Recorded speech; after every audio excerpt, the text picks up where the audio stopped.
Hi, I'm Rob Matthews. I'm Director of Transportation at Hudsonville Public Schools in the west part of the state. I'm also the co-chairman of the Michigan Association for Pupil Transportation's Legislative Committee. And I'm Tom Korth from the Oakland Schools ISD. I'm the chair of the Legislative Committee for MAPT. And today for your supervisors training, we're going to go through the legislative updates. There's a number of topics that we'll be talking about, but Tom, we're kind of in a little bit of a legislative lull as we're recording this video right now. There's a lot of major initiatives that went through in the last supervisors training that folks learned about, but in this most recent, as we're recording now, there's a lot of things that are in the beginning of the process, but are not necessarily past legislation. So we're going to be talking about some things that are maybe more on the horizon. And by the time that you, the supervisors, are viewing this, it's entirely possible some of these things we're talking about are going to be legislative initiatives that have passed. So yeah, totally agree. Yeah. They're important items, and let's get started. Okay. One of the first topics we'll dive into, Tom, is non-commercial motor pool vehicles. I chose that term with a degree of intentionality, especially in this time and space where a lot of school districts are struggling with a shortage of school bus drivers and are finding new and creative ways to get students to and from school. A lot of consideration is given to how one can safely transport pupils without necessarily needing a commercial driver's license and the full training and resources that go along with that. For a long time, schools have utilized light-duty passenger vehicles as a key component in that strategy, where a coach might be able to take a team or a special education student, one or two of them need to ride to another area. And so a light-duty vehicle is used rather than a medium-duty commercial vehicle. These motor pool vehicles are governed by state law. The Pupil Transportation Act speaks specifically, MCL 257-1810-2, states a vehicle other than a school bus with a manufacturer's rated seating capacity of 11 or more passengers, including the driver, shall not be used to transport pupils to or from school or school-related events. So in essence, what it really means is the most people you can put in a passenger vehicle other than a school bus is 10. 10 total occupants, driver is included in that number.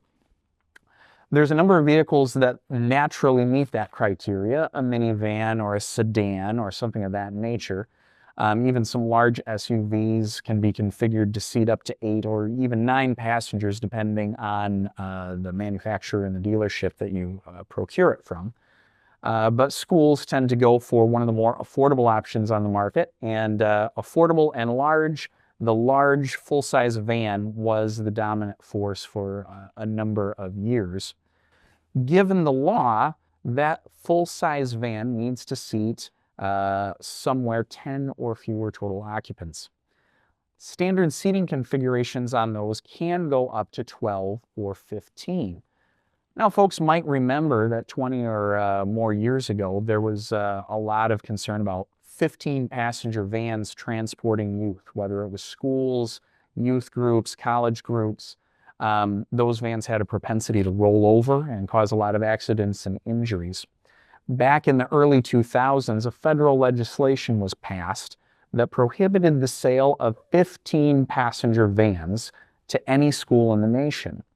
Now, for a federal law to be passed, it needs to regulate interstate commerce. And so that federal legislation that was passed specifically spoke to new vehicle sales only and specifically spoke to 15-passenger vans only. Now, that legislation held the dealerships responsible for ensuring that that vehicle was not sold to a school.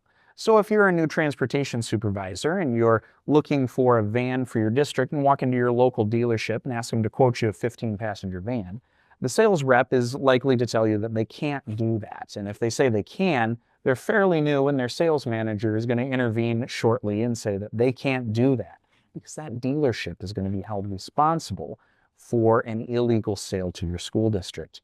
However, if it's a 12-passenger van, that dealership is no longer held responsible. Or if it's a used vehicle, that dealership is not necessarily held responsible for that. Now, hopefully, they might know a thing or two about people transportation and realize it would be illegal for a school to own a vehicle in that seating capacity, but to their credit, they might not know the law. And so they're trying to help you out and meet your need by giving you the van that you need to serve your students without knowing that they're leading you down a path that's going to set you up for disaster. Under the Pupil Transportation Act, it's going to be the school district that's held responsible for utilizing a vehicle that doesn't meet the criteria of the law to transport students. As many folks know, the Michigan Department of Education has started requiring school districts to submit a waiver for all of the districts they own. You're an ISD transportation supervisor. What does it look like on your end when that waiver is submitted for your signature? So when I get those, then I, of course, review that. I actually physically go out to the different property to look at the van to make sure the plate is accurate. We've had, discrepancies in the past where I had a 15-passenger van. Well, I only put 10 passengers in there. Well, that's illegal, as we know. So, I'm checking the plate. I'm checking that before the waiver's signed, and then submit it to MDE. Right. So you sign the waiver and either return it to the local or submit it directly to MDE. Submit it directly to MDE. Okay. All right. So that waiver gets submitted directly to MDE. There's also a waiver process for our special education students, and that's to, as I understand, to make sure that the transportation reimbursement is approved for using a van in place of a school bus or another transportation That is correct, vehicle. yeah. So there are 2 forms that we're submitting to MDE for that. But the gist of it is that there is some work that's being done by our ISDs and by MDE to make sure that our local school districts are utilizing the right kinds of vehicle. And compliant with the law. Mm-hmm. Exactly. So what we've been noticing, a lot of folks have been making phone calls to me. I've self-stylized myself the van guru of Michigan. We did name him that. It's true. It's true. It was actually something we laughed about at the legislative committee. This is just something that I personally have dug into a lot. And as I've been learning some things, there's a couple of common pitfalls that have been happening recently that are important for school districts to know in order to remain compliant with this law. In the last several years, all 3 of the major manufacturers of large full-size vans have dropped an offering from the factory of a 10 or fewer passenger configuration. You can't walk into a dealership and order a new van in a 10 or fewer configuration. You can order a large SUV, you can order a minivan, but you can't get a full-size van from the factory with a 10-passenger seating configuration. This has been a challenge for school districts. What are we supposed to do? When we look at the law, we see an interesting phrase. It says the manufacturer's rated seating capacity. So what this means is, as we've seen, those 15-passenger vans that our mechanics have safely removed a row of seats from. There's no seat, there's no seat belt, and now it only seats 8 people because we've removed 2 rows of seats. Doesn't meet the letter of the law because it says the manufacturer's rated seating capacity. When that van left the factory, it sat 15 persons. Even if we've safely removed seats from it, it isn't compliant with the law. Correct. We're not a manufacturer. That's why. We have talented technicians, but they're not manufacturers. What's been happening as of late is some of our dealerships and some of our partners have realized that there's a need for school districts to find these kinds of vehicles, but the manufacturers aren't building them in a way that complies with the law. And there is a way that we can meet in the middle. There are end-stage vehicle manufacturers, commonly referred to as upfitters, that can change the seating capacity of a vehicle and remanufacture the vehicle to be compliant with the law. This actually isn't anything new. Children of the 70s, 80s, and 90s may remember growing up in the back of conversion vans. These vans left the factory as cargo vans with no interiors, a couple of seats. They went to a factory, usually in northern Indiana, where windows were cut in and plush, comfortable seating was added. And these conversion vans were titled as 7-passenger vehicles, even though they were initially manufactured as 2-passenger vehicles. Well, that industry is not as in vogue as it once was. We see a far fewer conversion vans on the road. Most of these manufacturers have shifted their efforts to producing other vehicles for mobility solutions or other unique seating configuration needs.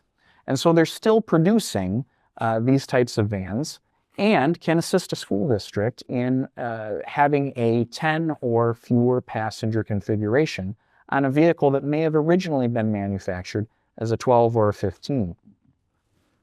There's a method to be able to achieve this, though.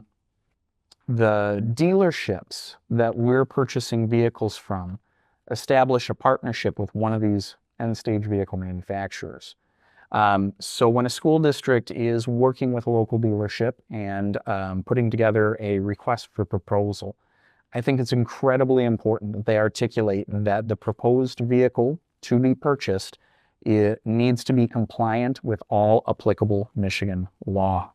By wording something like that into your district's RFP, you provide yourself with an out, where if the vehicle arrives on the dealership lot and the dealer says, well, hey, you have a signed purchase agreement, you need to buy this vehicle from us. If it's not compliant with the law, it gives an out to say, no, our proposal was that you would provide a vehicle that's compliant with the law. For these dealerships to do this with the upfitters, they place an order for a vehicle. That vehicle is drop shipped directly to the upfitter. It's not unlike our traditional school bus manufacturing, where if it's a Type A school bus, a chassis is directly delivered to the manufacturing plant of the school bus manufacturer you purchase your buses from, and a school bus body is attached to the back of that incomplete vehicle. In the same way, a manufacturer might ship a 12 or 15 passenger van to that end-stage vehicle manufacturer, and they will modify it. They will remanufacture it by removing seats. And I'll be honest, there's a little part of me that I'm a cheap Scotsman, okay? It plays well in a Dutch town, and I say, well, why is it that they can take the back seats out and this vehicle becomes legal, but if I take the back seats out and do the exact same thing, the vehicle is illegal? Well, it's that documentation that we're looking for. Couple of places that you'll find the appropriate documentation, and you'll want to listen up to this if you're looking for used vehicles in this market. It is unicorn hunting, but you can find 10 and fewer passenger vans in the used van market. But you're going to want to familiarize yourself with, how do I ensure, as the supervisor, that I'm recommending to my Board of Education a purchase of a vehicle that our students can use and that our district can own, so that we're doing things safely and we're doing things by law. There's 3 places that I'm going to suggest to you to look to find out if this vehicle meets the standards set forth by the law. The first is going to be inside the driver's door. There's going to be a placard that has the tire pressure ratings for the original manufactured tire. It will also typically include a seating count, how many seating positions are available in different portions of the vehicle. This is applied by the vehicle manufacturer to the automobile and marks what it was originally manufactured to carry. This is especially important in the used market. You may have a reputable used car dealer in town who truly believes they're selling you an 8-passenger vehicle, but what it is it's a 12-passenger vehicle that the former owner removed a seat from. That dealership has never seen the last row of seating, and they don't know that it's a 12-passenger vehicle. But in the door jamb, you might see that it's a 12-passenger vehicle. Another place that you can go to is the original window sticker of the vehicle. From the manufacturer, that new car vehicle sticker is going to include all of the options that were selected when the vehicle was built. And on most full-size vans, it will include a seating package, 8-passenger seating package, 10-passenger seating package, 12, 15, etc. That original window sticker will give you an assurance of how that vehicle was manufactured. In the used car market, used car dealerships provide, it doesn't look like your original manufacturer's window sticker. It might not have the manufacturer's logo, but the database that they're pulling it from is the same database that the new vehicle manufacturers create, and it will still list those same options. If you're unsure whether it is correct, you can always go to the original manufacturer or a dealership of the original manufacturer. Bring the VIN number of the used vehicle you're considering and ask them to run a report for you of the original options for that VIN number. Most of them can do that free of charge for you, and you can discover what seating configuration was put in that van as it was manufactured from the factory, and then know for your recommendation to your board that this is a vehicle you can use. The third and final piece of information has far more to do with those end-stage vehicle manufacturers than the first two. Some of the end-stage vehicle manufacturers will apply that door jamb label with the tire pressure and the seating configuration, and some don't. If they don't, what they will provide is a document that typically we as an end consumer don't see. That's a document that the dealership turns over to the Secretary of State in order to have a title issued for the vehicle. That document will outline the seating capacity of the vehicle as defined by the manufacturer, or in this case, the upfitter, for purposes of determining what type of title is going to be applied to this vehicle. Is it going to be titled as a bus, or is it going to be titled as a light-duty station wagon or light-duty truck? So that document, again, is going to be a legal document that comes with that new vehicle that outlines how many seating positions there are. The bottom line is, you don't want to sign a title or cut a check to any dealership until you have a legal document that assures you that the vehicle seats 10 or fewer total occupants at the time of purchase, whether it's used or new. Because at the end of the day, it's the school district that's going to be held liable for operating a vehicle that they aren't legally allowed to own. Very well said. Good points. I think that door plate's important too. If we could get them to put that on there, I mean, that's an easy check. The state police will look at that. I'll look at that if you're within my ISD. It's a good way to check it rapidly. Yeah, it really is. The other thing that I think we would be remiss if we didn't point out, while there are a lot of manufacturers that are moving this direction, well, there's end-stage upfitters and local dealerships that are partnering with school districts to get these full-size vans in a 10-passenger seating capacity. One thing that's never been in question among pupil transportation professionals is the exponential safety difference between a full-size van and a school bus. There's no comparison whatsoever. What is exciting is there's an often forgotten about category of school bus that is defined by law, a multifunction school activity bus. This is same as a black and yellow school bus. In Michigan, the primary difference between a school bus and a multifunction school activity bus is the absence of a 8-light system on the roof and an absence of restriction on what color you paint it. So they typically come to the dealership white, but if we were to buy one in Hudsonville, we'd put a giant bird head on it and maybe paint it blue, just because that would be good, clean fun. These multifunction school activity buses are a school bus from all construction purposes, and they can be configured in seating capacities that exceed 10. They can also be configured in seating capacities that are lower than 15, which creates an interesting space between a commercial driver's license requirement for a school bus and not requiring a commercial driver's license, because it is both under 26,000 pounds and seats less than 16 total occupants. Previously, this type of vehicle wasn't as popular in Michigan because you usually could pick up a full-size van for $25,000 to $30,000, and a multifunction school activity bus would probably set you back $60,000 to $70,000. However, having to upfit these full-size vans into this non-traditional 10-passenger seating capacity has raised the price of those vehicles. And I would dare say that as one is presenting to one's board when we're talking about a $5,000 to $10,000 difference between a full-size van and a Type A school bus. That price difference is completely negated by the safety value increase, as well as the possibility of throwing a few more students safely on board the vehicle and transporting more people at the same time.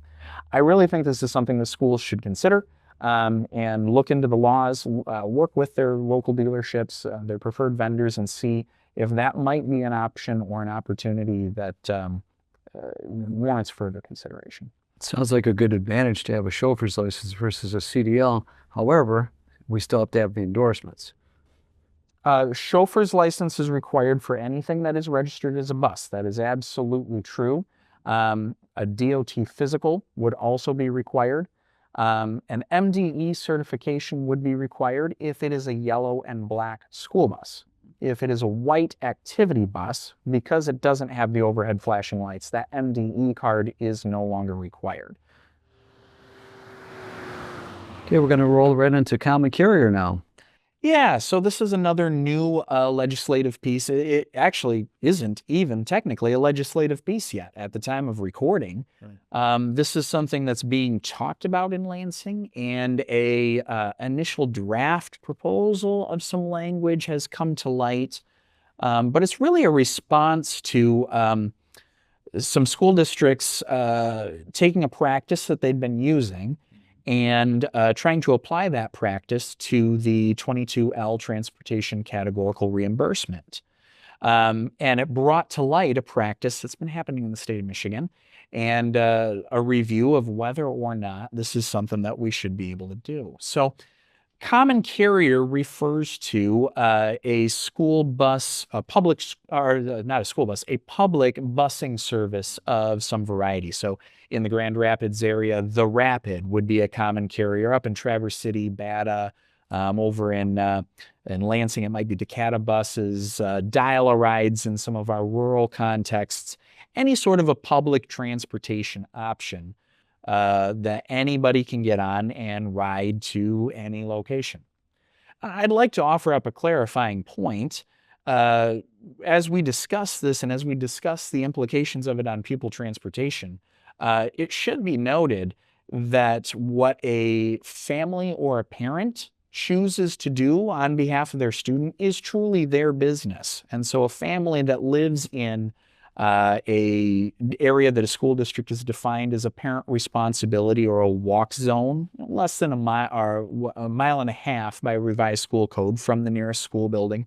If mom sees fit for that child to use the public transportation in the area because it's a robust network, there's a bus stop close to home, there's a bus stop close to school, mom gives the student a bus pass, and they ride the public bus to school. That really is no business of the school. That's a family's choice.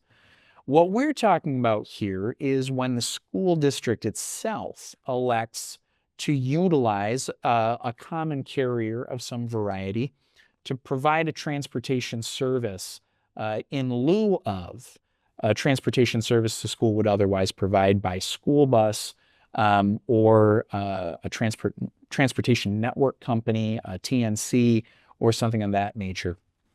I feel like where a lot of this has come up is either I see the sense of it for our school districts that are in an urban context with a robust public transportation network. I see where it comes to light. But another place it comes to light is as we try and creatively come up with how we're going to support our McKinney-Vento students and our foster care students, those one-off students that are oftentimes in a very transient location and challenging for us as a school district to serve safely and appropriately. A lot of school districts utilize TNC in order to provide services to those students, or they'll try and provide services in-house.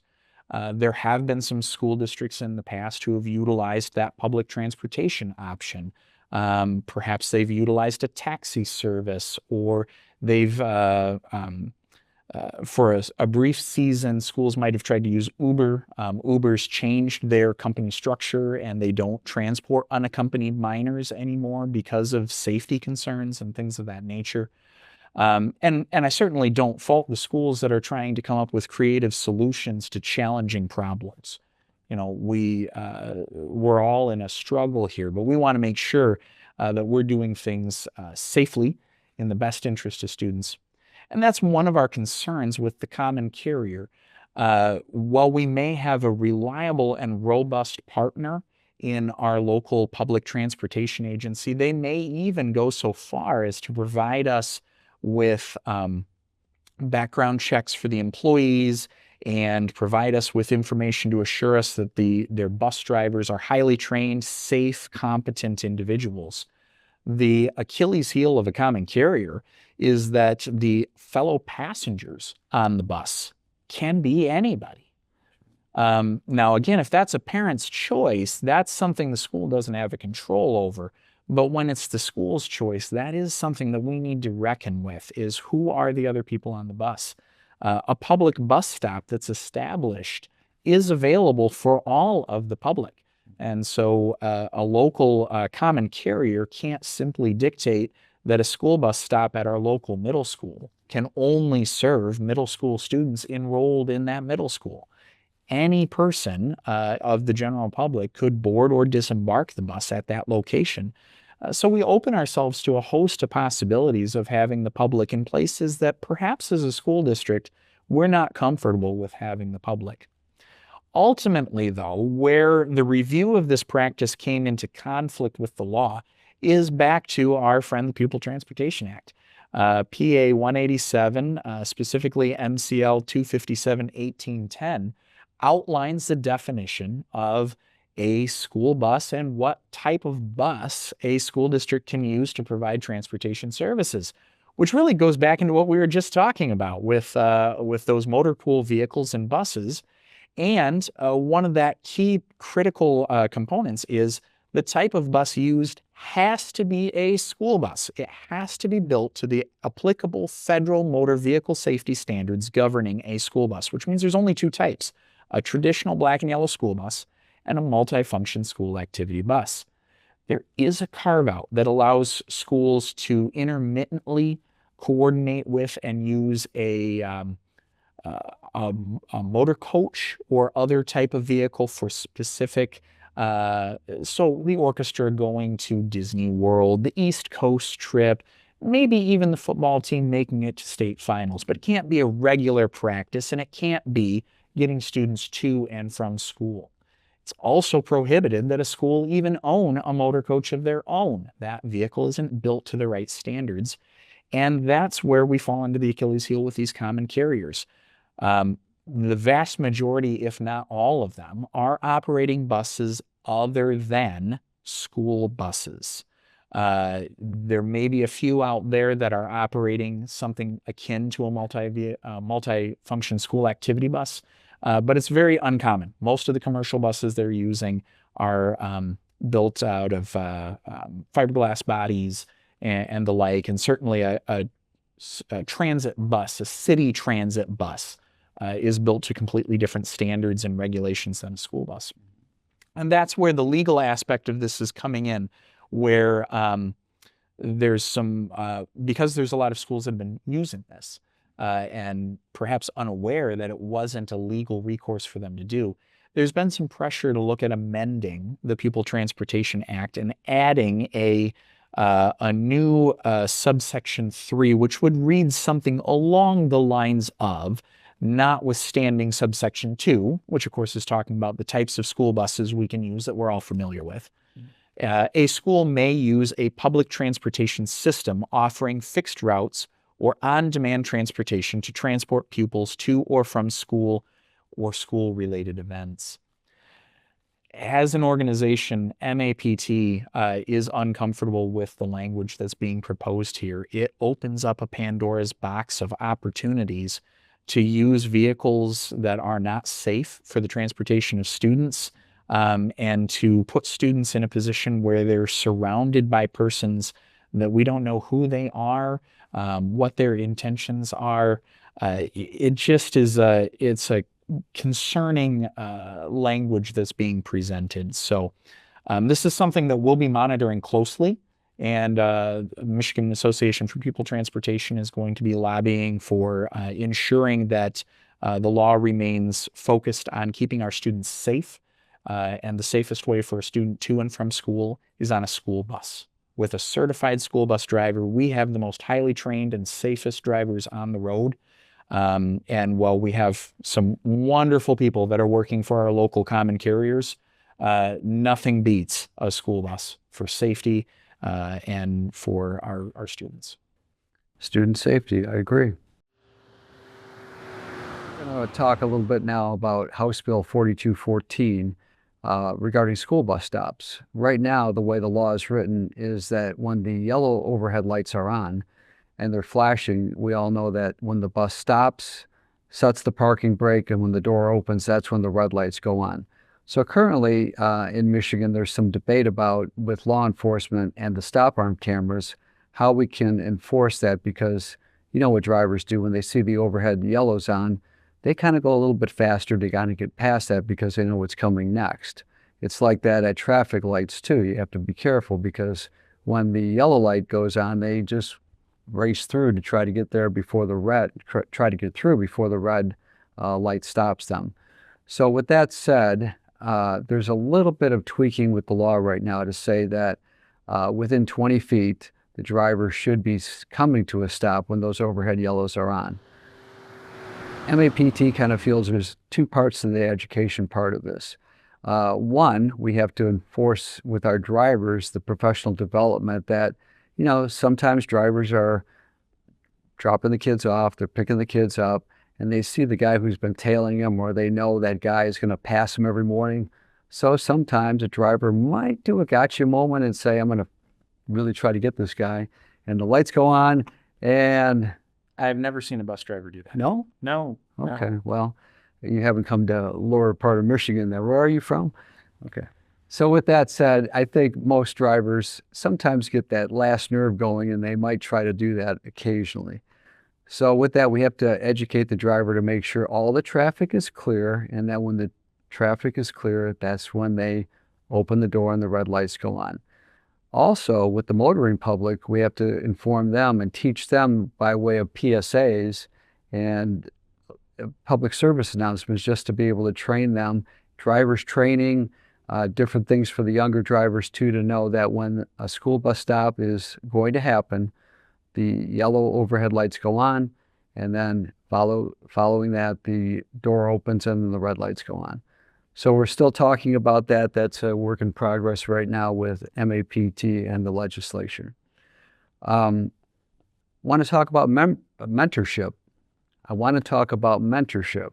That's a law. It's MCL section 388-1627, subsection H. With that, it just says that there are mentoring grants available for teachers, counselors, and administrators. That's again specific to 27H. It doesn't say, though, it doesn't say anything about transportation administrators. And as supervisors, you're all administrators.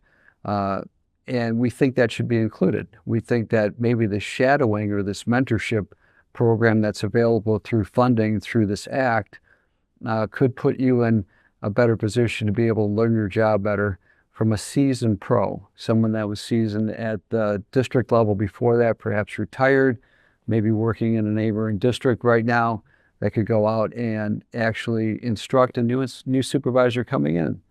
As a new supervisor, when you're coming in, you have a lot of questions. Now, the districts I was in beforehand, I had a great supervisor that taught me. Before that, I was able to, shadow him for a couple weeks before actually taking on the role as supervisor and director of that specific district. But a lot of people don't. We teach the BMTC class, Basic Management Transportation class, at the state level. New supervisors come in, and you hear when we go around the introductions in the room, oh yeah, well, I'm taking over and I have this responsibility to do, I have that. I never liked transportation, but now I'm in charge of transportation. So sometimes those kind of challenges are presented to new supervisors. And with that said, I believe that this mentorship program would be of value to us. So there's money attached to that. There's about $50 million right now, and there's stipends attached where we can actually pay a seasoned professional in transportation. If we can get that language included, we'd like to do that. So at Oakland Schools ISD, I have reached out to our government lobbyists that work at Oakland Schools and asked them to please include that line in there. And he's been gracious and emailed me back as of this recording today to say that he's going to try to get that amended. So we feel that's a good thing. Yeah. Any thoughts on mentorship? Oh, absolutely. The first couple of years for me in the job, it was critical to have those neighboring partners. And, even outside of, it would be tremendous to have an actual funded opportunity through the state to help make sure that these things are happening. It's never too late to reach out to the neighbor and ask them out to lunch and pick their brains a little bit and figure out what's going on next door and what's happening in your school district.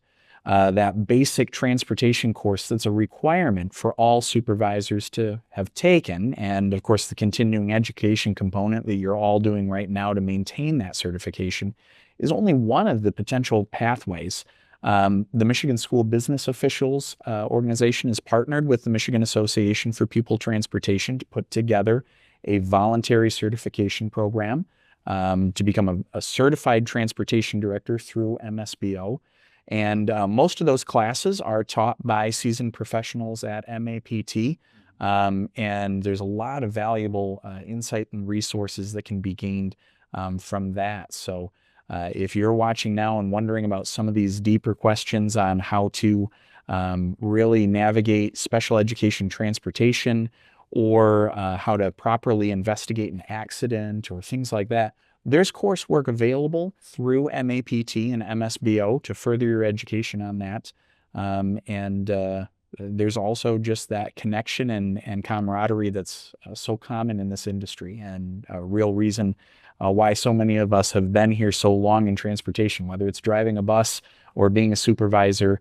It really is about the greater transportation family.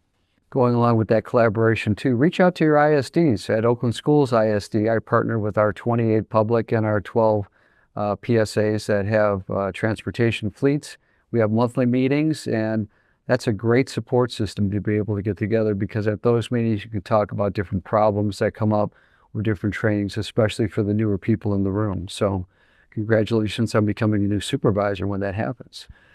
The last thing we want to talk about today is the Office of the Auditor General, the OAG report that was recently published in my part of town, the Detroit News, Lansing State Journal, probably other publications throughout the state of Michigan. And it talked about driver credentials. And I can speak from experience when I have discovered within our own, training agency that we have some discrepancies in credentialing. So that report was very important and eye-opening to be able to say that, we talked about it before, but as a supervisor, you are responsible, first line of responsibility, to be able to maintain your driver records, keep track of your driver records, keep track of the credentialing, the classes that the drivers have to take. And then from there, the cards are issued from the training agency, but they got to get in the class. They have to continue in continuing education. You as a supervisor have to, continue your supervisor's training. Here, confession's good for the soul. So let me tell you a story. So I became a school bus driver in 2005, okay? And I maintained my CEC up until I got hired at the ISD, and I was so involved in making sure everyone else was getting the information. I realized my CEC card expired in 2023. So you know what I had to do? Well, I'm pretty sure you had to go back to beginner school bus driver, didn't you? I did, and I just recently completed that. And I'm scheduled at this recording to complete my CEC training in about a week. So I have a full plate right now, and I'm busy. But don't forget. Now, here's a question for you, Tom. Okay. Were you able to be authored and issued a white card so that you could drive a school bus while you were waiting to take your beginner school bus driver class? Great question, and yes, I was. You were? Yeah. Wow. So you didn't get one the first time? I did. No, I'm kidding you. All right, good presentation. With that being said, though, I know there's got to be some questions coming from the supervisors group.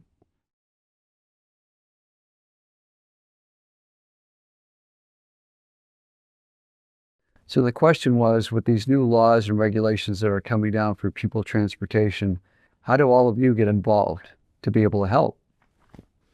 I like that question. That's a great question. Tom and I, working as the co-chairs of the legislative committee, there's a whole group of transportation directors. We're recruiting right now. I know we have we also have a school superintendent on our committee, and so we're a volunteer group of people, all members of MAPT, and we Have monthly meetings. Yep, we meet monthly. We discuss some of these things that are going on. And so there's kind of two roles that we can play with these supervisors with ideas. Either we can be your sounding board, where you as a supervisor at large out in the state of Michigan with a question about what the law says can appeal to us and ask us for a read and opinion. You can suggest legislative proposals to us. So actually, one of them that you were referencing came from an MAPT member, a supervisor in the state of Michigan, that worked alongside their representative to craft language and to get a bill ready to go, but also wanted to work alongside MAPT to make sure that we were on board and able to support the language that they were moving forward through the legislature. So we can certainly work alongside legislative initiatives that are coming from your heart or offer feedback.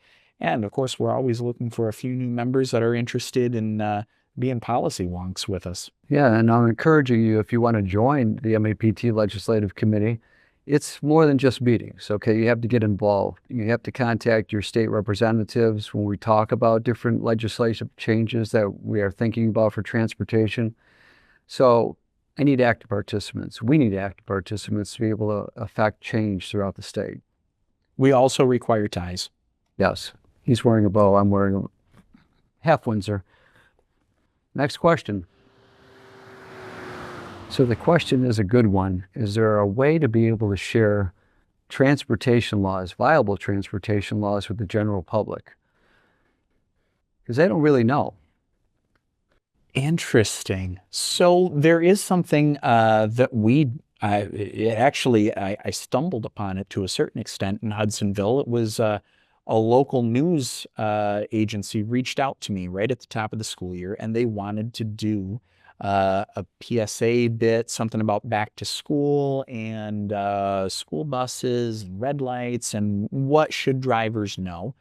Along with that, they were curious about what it took to be a school bus driver. So what I would encourage is you may be the type of transportation director that is not comfortable being in front of the camera. Believe it or not, I am the type of transportation director who's not comfortable being in front of the camera.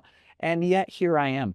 Put yourself in an awkward spot for a moment, because what I had the opportunity to do with that local news station was put one of their anchors behind the wheel of a Hudsonville school bus and have them do the basic skills test with our CDL trainer.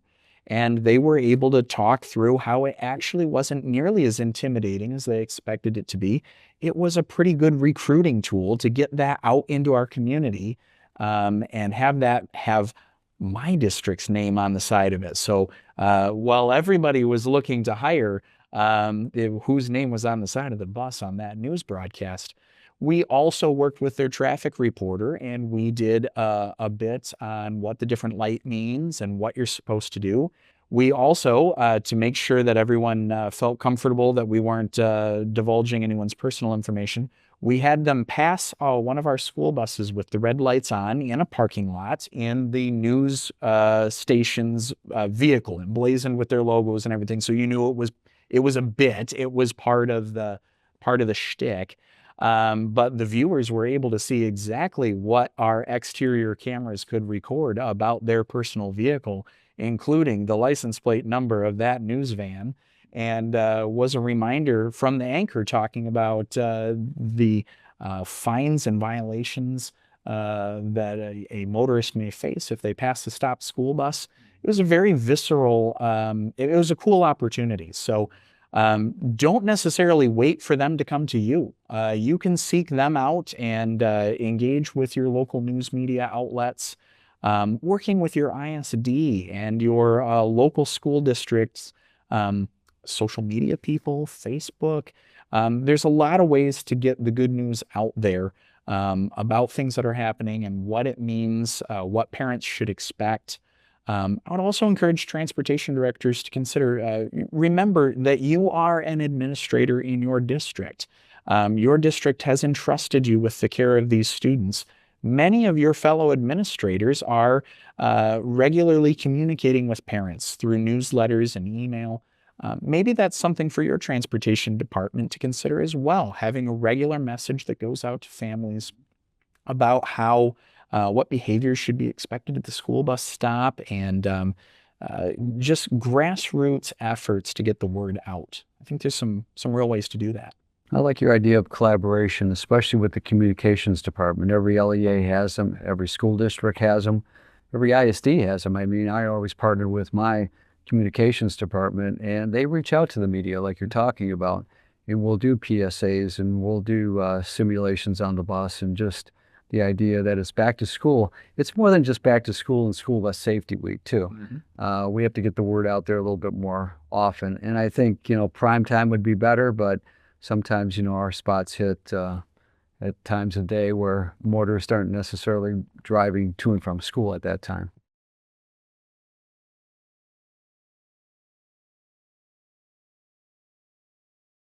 So the question was asked, how can supervisors become aware of new legislative initiatives that are in process, but not necessarily laws or bills yet? So that's a great question. I think we have to always be aware of resources that are available to us. And I believe in personal initiative. Okay, so part of that is just getting online on the MAPT resource website, like we talked about, the MSBO website, different NAPT, different resources that are available to be able to check some of the new legislation and laws. Specific to Michigan, though, I mean, you could check with your us, the legislative committee, and also some of the other lobbyists within your own ISD, within your own LEA, to be able to find out what's new, what's coming down as far as new legislation. We just touched on a few things, like Rob said earlier today. It's kind of a thin season right now because the legislature is not really working on a lot of different changes for laws right now. But I think it's important that we understand that our first line of defense is, if you can't find it, then kind of reach out to the professional organizations so that we can help you with that. Yeah, I would add to that by saying both the Michigan School Business Officials and Michigan Association for Pupil Transportation have resources available to you. With MSBO, you might want to check in with the folks on the Transportation Subcommittee. With MAPT, I would encourage you to get in touch with your regional representative. Each MAPT region has a regional representative, and that's a local person that's a member and in your area, and is familiar with the things that are happening in the 2, 3, 4 counties around you, and can be a one-stop resource to get some questions answered. And those regional representatives, they don't know everything. So if they don't know what it is, they at least are networked to the people that might. So if they don't have a direct answer, they know some people that they can either put you in touch with or get in touch with themselves and bring you some real answers.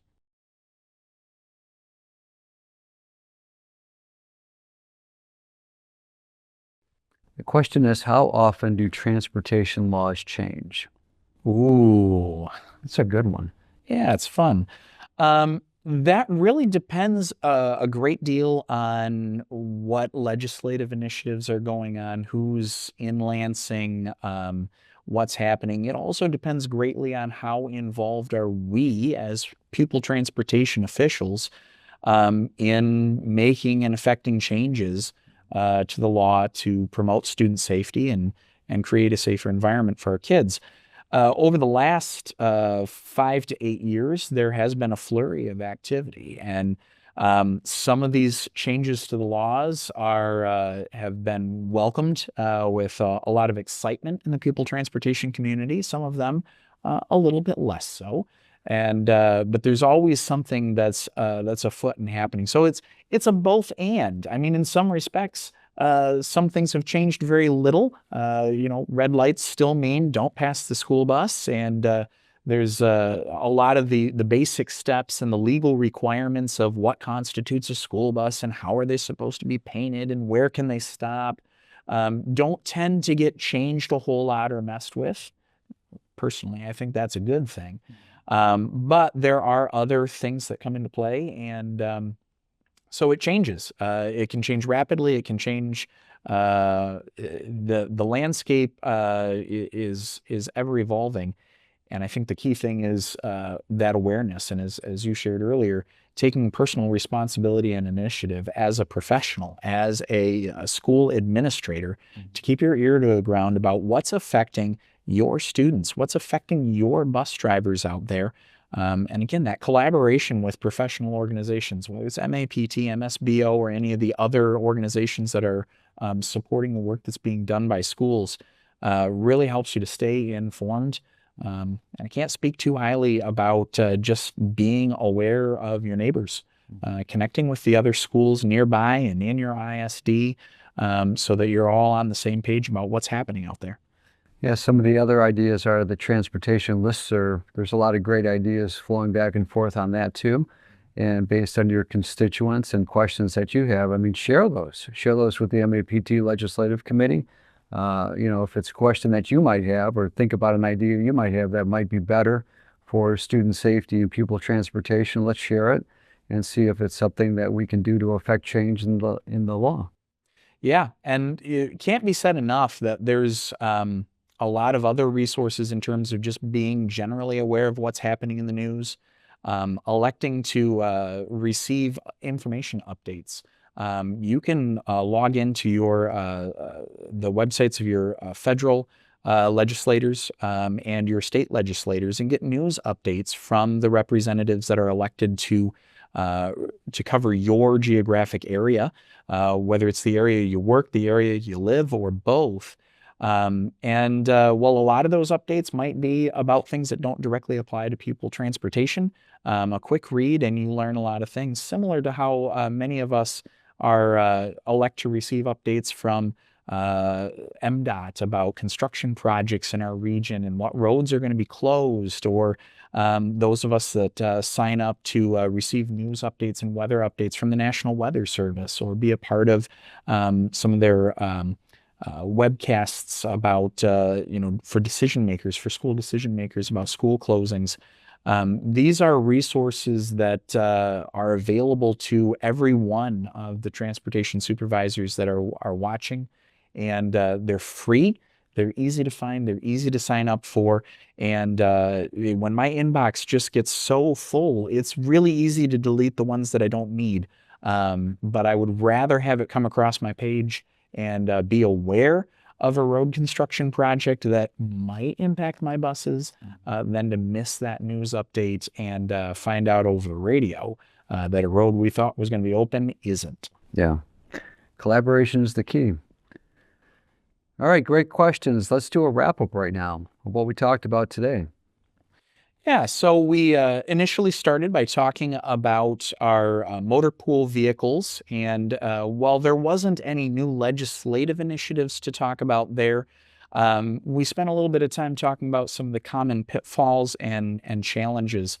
As I've worked alongside a couple of school districts, it has been a real personal challenge for me. I felt for some school districts that have found out the hard way that the business partner they were working with was uninformed of the practices, and may have inadvertently bought a 12-passenger vehicle that they thought they'd be able to send to somebody and turn into a 10-passenger vehicle, only to find out that they can't. And then what do they do? How do they dispose of that vehicle? The waste of the taxpayer resources. These are the heartache stories that we don't want to be considering or hearing about. So drawing a heightened awareness to what kind of vehicles are we purchasing and how do we ensure, whether it's looking at that placard in the door tag, whether it's reviewing the original window sticker, looking for documentation from the upfitter, building RFPs that specifically articulate compliance with all applicable student transportation laws, or considering vehicle types that we may not have known about existed previously, or we knew about but we haven't thought about in a long time because the price difference was so much, we just never really gave it a lot of thought. These sorts of things, just bringing this back to the forefront of our minds so that when we go through things like the Auditor General's report, and we have fewer of these missteps of compliance. From there, we also talked a little bit about some proposals moving forward to potentially amend the Pupil Transportation Act to allow for the use of common carriers, which would be public transportation agencies, perhaps a Dial-A-Ride or a local transit agency like CATA or the Rapid, in place of a school bus. And, we talked a little bit about how those bus operators, while they may be running an incredibly professional and safe operation, are almost exclusively using vehicles that aren't legally able to serve our student body.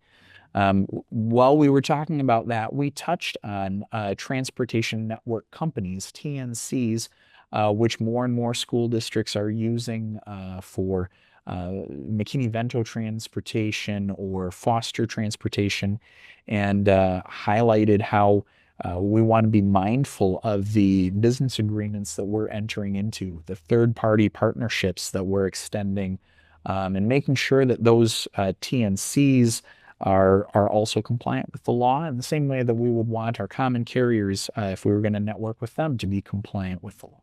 No.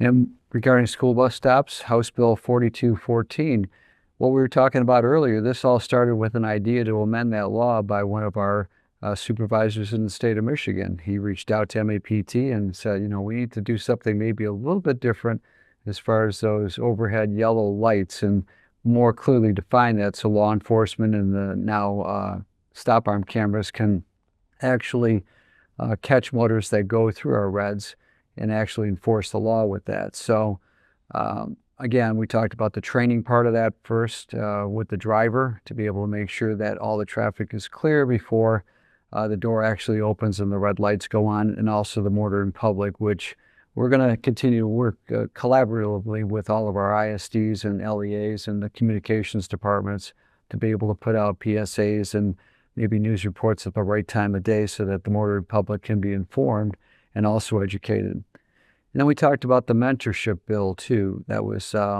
MCL 3881627, subsection H. Maybe reach out, to your legislators too, to be able to find out if your voice can be heard too, because when your legislator hears about it too, that's a little bit more pressure on them to be able to maybe change the law to include transportation professionals like all of us as we take the supervisor's class, so that we can take advantage of the grant funding that's available, the stipend, the money that's out there to be able to mentor and shadow with perhaps a more seasoned transportation supervisor and director as you're having questions or coming into your position as a new supervisor. And then lastly, we talked about the Office of the Auditor General report and the importance of driver credentialing, keeping track of your drivers to make sure that they take their appropriate classes at the right time so they don't let cards expire and have to start all over again. And also at the ISD levels to be able to make sure that cards are issued correctly to supervisors, to all of you taking this class, and to school bus drivers for their beginner classes and also continuing education classes. So that about wraps it up. It's been great to be with you today, and this has been fun bringing the legislative updates to the group. Yeah, it's a pleasure as always, Tom. Okay, I like the bow tie. Thank you.